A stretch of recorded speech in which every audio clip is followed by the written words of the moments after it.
Ensaylada. Malimit yan, mga talong, pechay, at saka yung bulaklak ng katuray.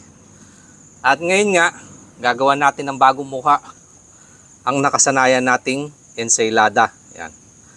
Naglaga lang ako ng sigarilyas, sitaw, katuray, okra, at saka talbos ng alokbati. Sasama-samahin lang natin dyan. Ngayon, kung ano yung mga ibig mo mga gulay-gulay mga kanayon, pwede mo din ito subukan. Kung anong available sa inyong lugar. Eto, kamatis. Malimit yung ginagayat. Pero sa akin, mas prefer ko kasi yung ganito. Yung nilalamas na ganito. Kasi sa gantong paraan, makikita nyo mas lumalabas yung katas. Yan o.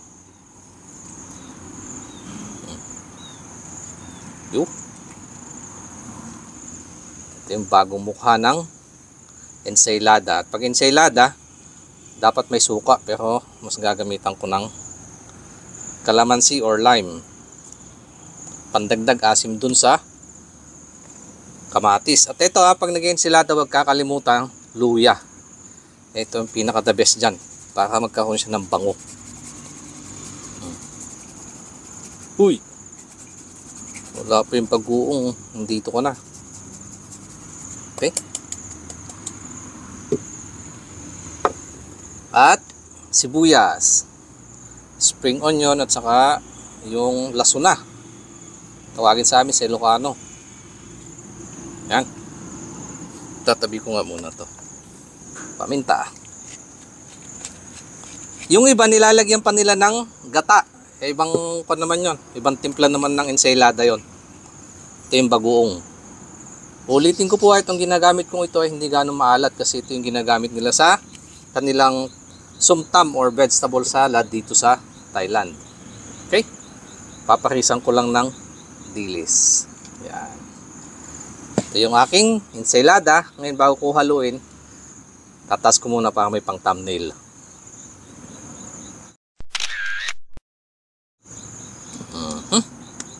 Yeah. Nagugas naman ako ng kamay. Nais na ibalik naman, pasasalamat sa patuloy na biyayang pinagkakalob sa amin. Basbasan ito at magbigay ng lakas sa aming pangatawan. In Jesus' name, Amen. Umayon, bakantay na po. Ito muna sa alokbati.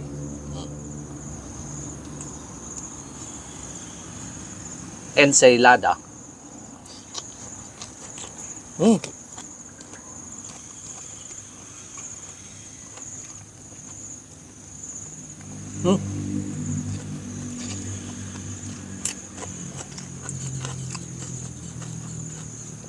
Cut muna pala. Kalimutan ko mga ng sili. A few moments later. Okay. Ito yung sili. Kalimutan ko kanina. Hindi pwedeng wala sili. Pampasarap ng gana. Okay. At thumbnail ulit. Dahil may sili na ngayon.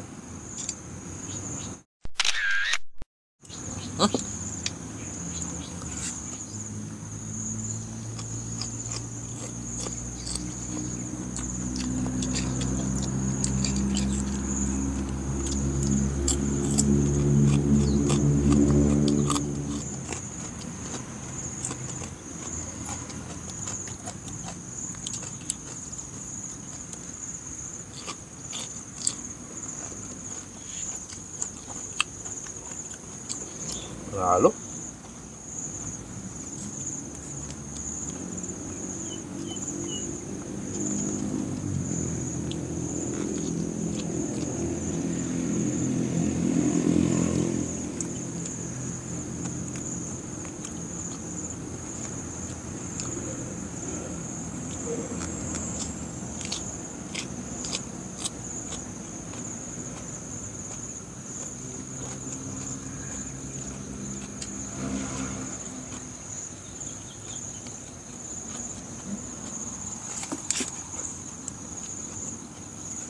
Oh, iba ang hangin.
Yun lang po muna aking babahagin yung ako mga kanayon.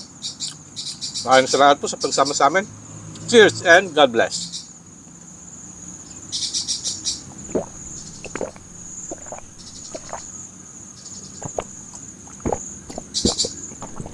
Ah.